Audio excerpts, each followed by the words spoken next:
त्रिभुवन कमनम तमाल वर्णम रविकर गौर वराम्बरम दधानी।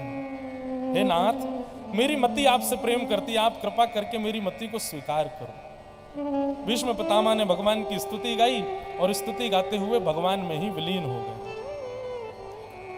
इस प्रकार भीष्म पितामह की स्तुति का प्रसंग सुनाया गया।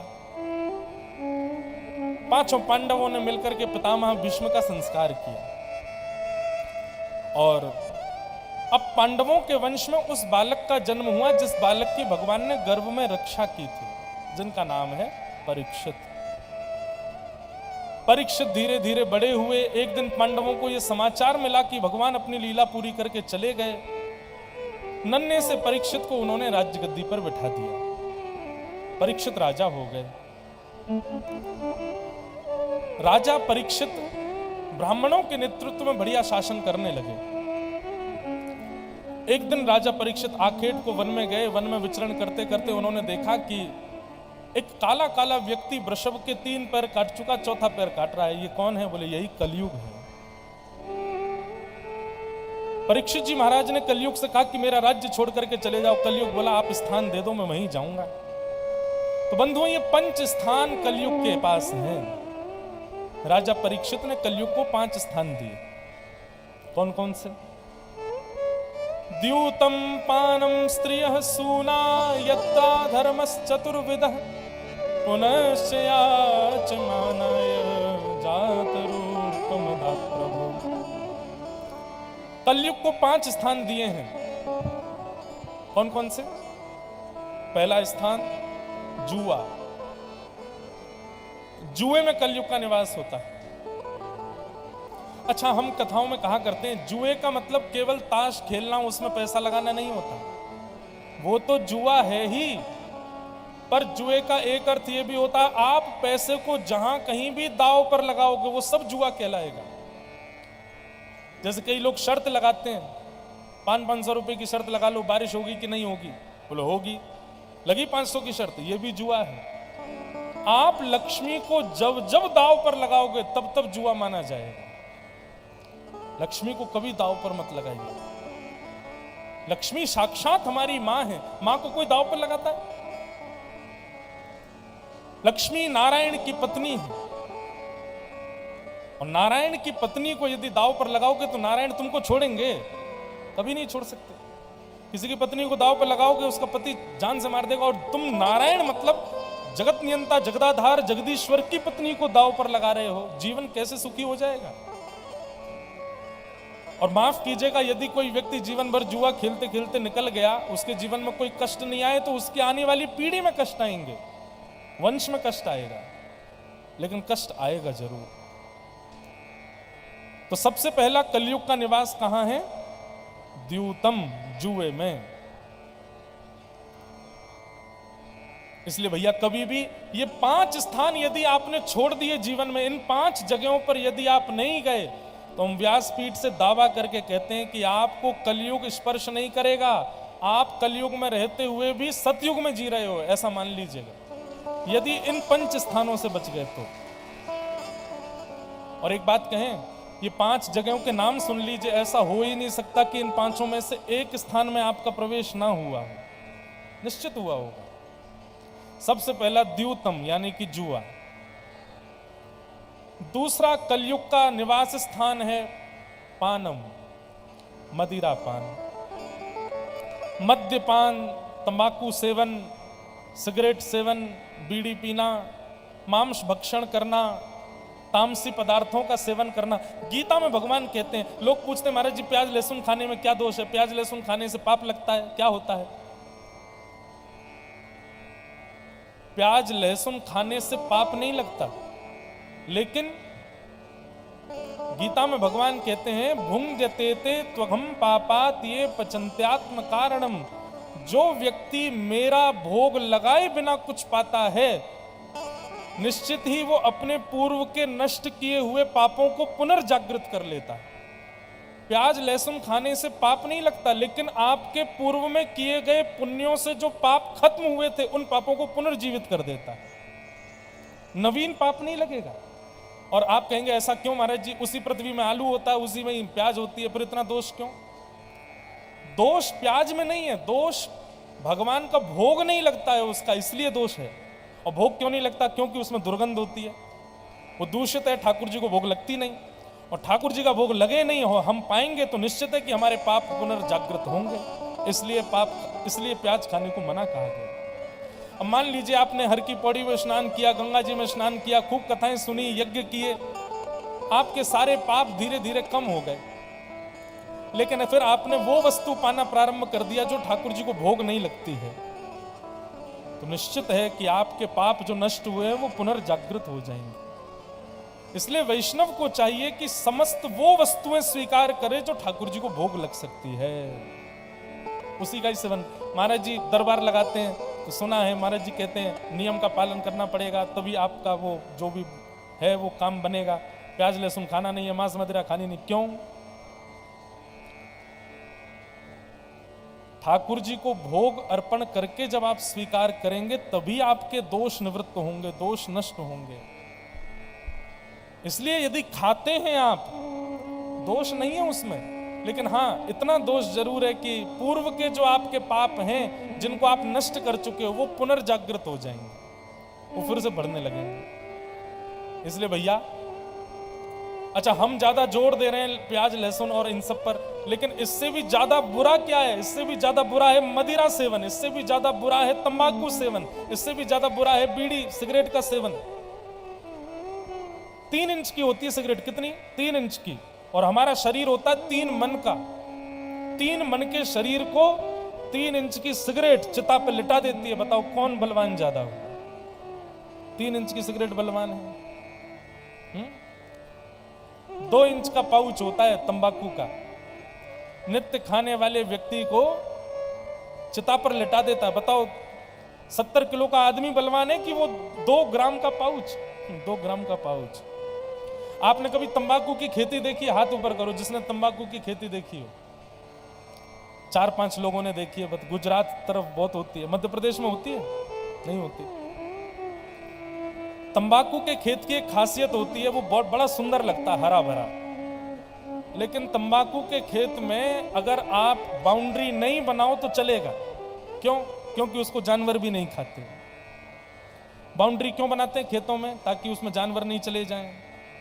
नील गाय चली जाएगी, गैया चली जाएगी, गधे चले जाते, खा जाते हैं, सब उजाड़ देते हैं। लेकिन तंबाकू की खेती यदि आप करते हो तो आपका पैसा बच जाएगा, आपको दीवार नहीं लगानी। क्यों? क्योंकि उसको गधे भी नहीं खाते। लेकिन जब मानव खाता है तब गधे जीव निकालते हैं, बोले देख इसको तो हम भी नहीं खाते, तू खाता।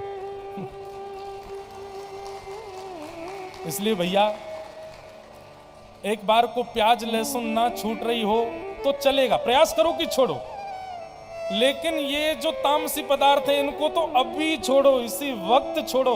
आप तंबाकू खाते हैं, 1008 हनुमान चालीसा पढ़ लीजिए, कोई फल नहीं मिलेगा आपको। आप मदिरा पान करते हैं, मंगलवार के दिन हनुमान जी पर चोला चढ़ाते हैं, हनुमान जी नहाते होंगे आपसे छूने के बाद, बोले छी गया मुझको अपवित्र इंसान। इसलिए भैया शुद्धि करनी है तो इन तामसी पदार्थों की करो। ठाकुर जी की प्रसादी का पान खा सकते हो, मुख शुद्धि ले सकते हो, लेकिन तंबाकू नहीं, बीड़ी नहीं, सिगरेट नहीं, मदिरा नहीं। आजकल तो लोग कैसे कैसे नशे करते हैं। दिल्ली, बंबई आदि शहरों में, मेट्रोपॉलिटन सिटीज में सफेद सफेद पाउडर उसको नाक से सूंघ लेते हैं लोग। नए नए तरीके के तंबाकू खाते हैं, कई लोग पूरा मुंह भर के खाते हैं, कई लोग ऐसे दबा के उसको जीभ के नीचे दबा के खाते हैं। एक और है, वो कई लोगों को हमने देखा है, वो तंबाकू का ही मंजन करते हैं, तंबाकू का ही मंजन करते हैं। कैसे कैसे नशीले पदार्थों को जीवन में लाते हैं। अच्छा एक और बात, कई लोग कहते हैं महाराज जी छूट नहीं पा रहा हमसे। कितनी बड़ी विडंबना। पति के लिए पत्नी अपने कई स्वभाव को छोड़ देती है, पत्नी के लिए पति स्वभाव को छोड़ देता है, बच्चों के लिए माता पिता बदल जाते हैं, माताओं के लिए बच्चे बदल जाते हैं, लेकिन ठाकुर जी के स्वभाव, व्यवहार और धर्म के लिए हम इन दूषित पदार्थों को नहीं छोड़ सकते। माफ कीजिएगा, एक बात, मेरी बात सुनिए, यदि आप इन दूषित पदार्थों को छोड़ नहीं पाते हैं तो कथा में मत आया कीजिए। जब इतना सा त्याग आपके जीवन में नहीं है तो फिर क्या करेंगे आप? इतना अपनी जीव पर आपको कंट्रोल नहीं है कि हम इस चीज को छोड़ दें, क्या करेंगे फिर? वास्तविकता में बंधुओं, घर छोड़ देना, परिवार छोड़ देना, व्यापार छोड़ देना, यह त्याग नहीं है। अपनी बुरी आदतों को छोड़ देना, यह सबसे बड़ा त्याग है। यहां पर एकादशी का व्रत कितने लोग करते हैं? हाथ ऊपर करो। और मंगलवार का व्रत कितने लोग करते हैं? सोमवार का? पूरे पंडाल में हाथ तो उठे ही नहीं है, मतलब व्रत करने वाले लोग कम हैं। बहुत सावधानी से सुनो, हमारी एक बात सुनो। अगली एकादशी पर, अगले मंगलवार पर, अगले सोमवार पर हमारी व्यासपीठ की कई एक बात मानिएगा। आपकी जो बुरी आदतें हैं, आपके जो व्यसन हैं, उसका व्रत कीजिएगा। समझ में आ रही है बात? आपके जो दुर्व्यसन हैं, जिन व्यसनों से आप बिगड़ रहे हो, उस व्यसन का व्रत कीजिए एकादशी पर, मंगलवार पर। कई लोग मंगलवार का व्रत करते हैं, हनुमान जी को प्रसन्न करना है। क्या नहीं खा रहे हैं? बोले रोटी नहीं खा रहे हैं, चावल नहीं खा रहे हैं, कुछ नहीं खा रहे हैं, पूरे दिन भूखे रह रहे हैं, लेकिन तंबाकू नहीं छूट रहा है, तंबाकू चल रहा है। मदिरा नहीं छूट रही है, वो तो चली रही है। अच्छा, केवल मेरा अभिप्राय केवल प्याज लहसुन इन सब से नहीं है। किसी व्यक्ति के अंदर क्रोध रूपी अवगुण है, उसको क्रोध बहुत जल्दी आ जाता है। किसी के अंदर चिंता रूपी दुर्गुण है, छोटी छोटी सी बातों की चिंता करता है। किसी के अंदर अहंकार है, राग द्वेष अभिनिवेश, अहंता ममता, ये सारे दोष हैं हमारे। इन दोषों का व्रत करो एकादशी पर, मंगलवार पर, सोमवार पर, तो आपके ठाकुर जी जल्दी प्रसन्न होंगे।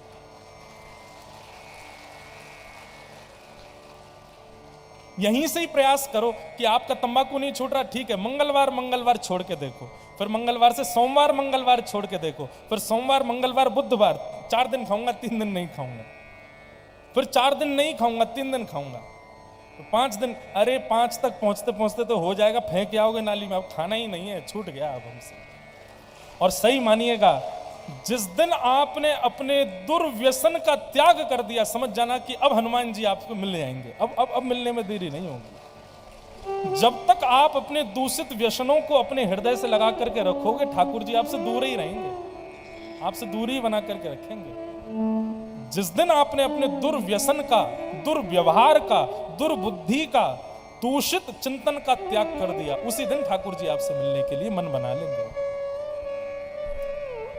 इसलिए भैया इस पर विचार करना थोड़ा सा। और एक बात बताएं, व्रत में लोग अन्न का त्याग कर देते हैं, अन्न नहीं खाते। अगले मंगलवार, अगले एकादशी, अगले सोमवार या जिस दिन भी आप व्रत करते हो, हमारी कई एक बात और मानो, इसका व्रत करो, इसको नहीं चलाएंगे हम। आपने यदि एक मंगलवार, जैसे कई लोग नियम लेते हैं ना, कितने 11 मंगलवार, इतने सोमवार, इतने सोमवारों का व्रत ले लो, हम इसको छुएंगे भी नहीं। आप निश्चित मानिएगा, अन्न छोड़ना आसान है, इसको छोड़ना मुश्किल है। अन्न तो कोई भी छोड़ देता है, रोटी सब्जी दाल चावल तो कोई भी छोड़ देता है, इसको छोड़ के दिखाओ तो माना जाएगा कि हाँ तुमने व्रत किया।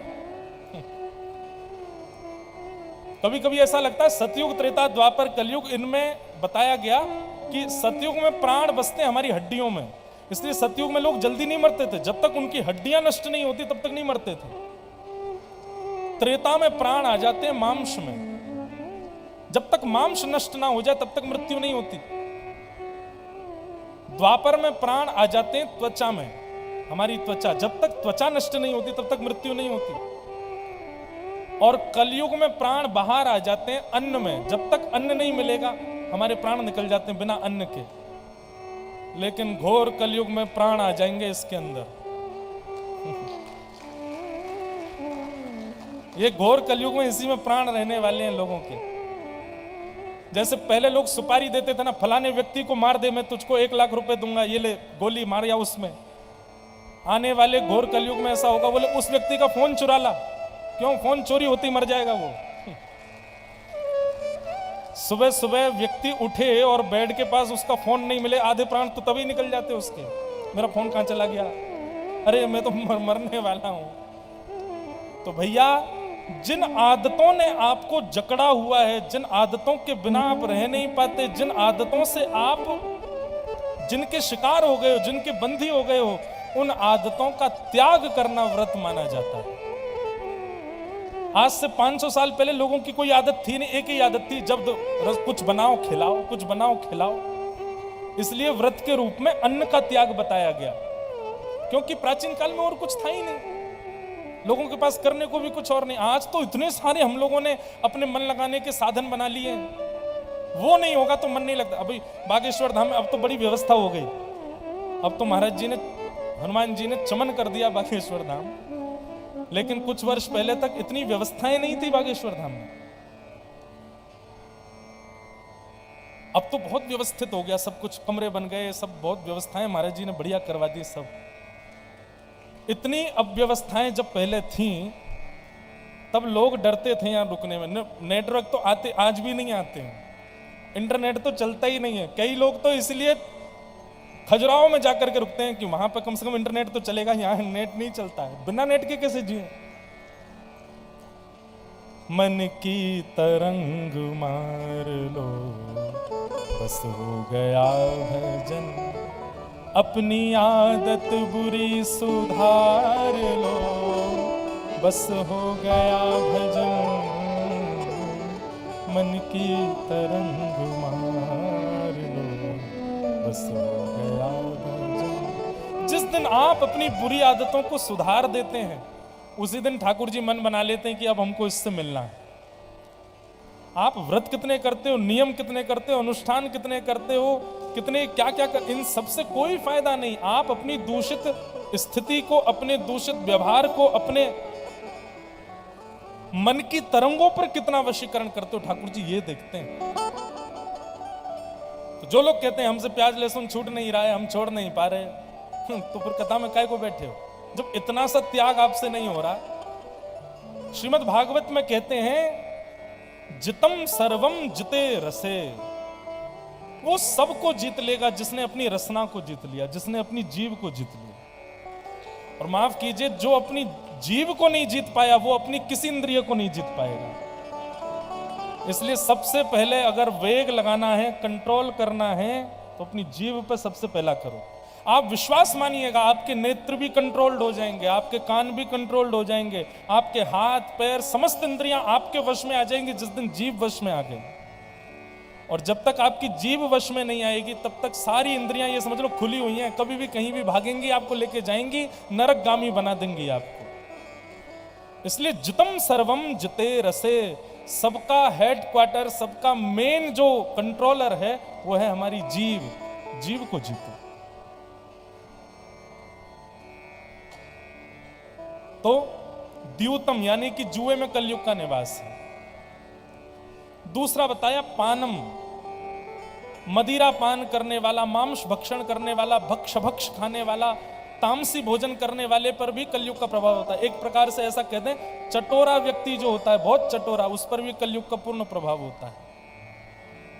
जो अपने जीव के चट्टपने के लिए कुछ भी खाता है, कहीं भी भागता है, ऐसा व्यक्ति ठीक है। साल में, हफ्ते में एक दिन चीट डे होता है, एक दिन आप चीट कर सकते हो, कुछ भी खाओ जो आपका मन करे, लेकिन बाकी के दिन अपने मन को वशीकरण करके रखो। हमारे पूज्य पिताजी महाराज कथा में कहते हैं, देखना इंद्रियों के ना घोड़े भगे, इनमें हरदम जो संयम के कोड़े पड़े, अपने रथ को सुमारग लगाते चलो, कृष्ण गोविंद गोपाल गाते चलो। सुख में फूलो मती, दुख में भूलो मती, प्राण जाए मगर नाम भूलो मती, काम की वासना को मिटाते चलो, कृष्ण गोविंद गोपाल गाते चलो।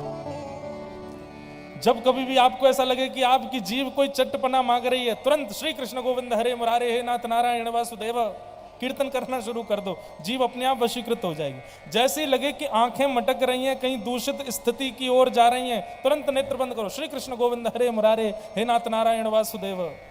जैसे लगे कि कानों को दूषित बात सुनने की इच्छा हो रही है, चुगली सुनने की इच्छा हो रही है, श्री कृष्ण गोविंद हरे मुरारे हे नाथ नारायण वासुदेव, अपनी इंद्रियों के इन वेगों को जब वो भागती हैं दूषित स्थिति की ओर, उस समय कीर्तन करके रोकने का प्रयास करो। जैसे ही लगे कि अब हमारा मन दूषित काम की ओर भाग रहा है, तब हनुमान चालीसा का पाठ करो। हे हनुमान जी, हमारे मन को सुधारो, हमारे मन को रोको, ये मन भाग रहा है वहां की ओर। ऐसे करके अपना जीवन व्यवस्थित कीजिए। तो पहला स्थान कलयुग का है जुआ, दूसरा स्थान कलयुग का है मदिरा पान और तामसी वस्तु का सेवन, तीसरा कलयुग का स्थान है द्यूतम पानम स्त्रिय, पर स्त्री और पर पुरुष का संग, विवाह के पश्चात अन्यत्र किसी के प्रति भाव प्रकट होना, इसमें कलयुग का निवास है। बंधुओं, प्रभु श्री राम जी की दृष्टि के विषय में बताया जाता है कि विवाह के पश्चात राम जी की दृष्टि कैसी है कि अपने से छोटी यदि किसी कन्या को देखते हैं तो उसको बहन मानते हैं, अपने सम की कन्या को भी बहन मानते हैं और अपने से बड़ी को मातृ रूप में देखते हैं। इसके अतिरिक्त राम जी ने किसी दृष्टि से देखा ही नहीं किसी को। और एक बात कहें आपको, इतना संयमी होना भी एक बहुत बड़ा तप है। और ऐसा संयमी व्यक्ति जो एक पत्नी व्रती है, या ऐसी संयमी नारी जो एक पति व्रता है, वो यदि भजन ना भी करे, व्रत ना भी करे, यज्ञ ना भी करे, अनुष्ठान ना भी करे तो भी चलेगा, वो व्रत यज्ञ अनुष्ठान करने वालों के समान ही श्रेष्ठ मानी जाती है, क्योंकि वो पतिव्रता है, वो पत्नी व्रत है। हम लोग धाम आते हैं, हम लोग वृंदावन जाते हैं, तीर्थों में जाते हैं, कथाएं सुनते हैं, इसका प्रभाव क्या है हमारे ऊपर कि हम संयमी बने। हम तिलक लगा के धार्मिक बन जाएं, चोटी रख के धार्मिक बन जाएं, धोती पहन के धार्मिक, ये धार्मिक नहीं होता है। ये तो रावण भी करता था, ऐसी स्थिति तो रावण की भी थी। अपने मन पर संयम होना ये बताता है कि आप कितने धार्मिक हो।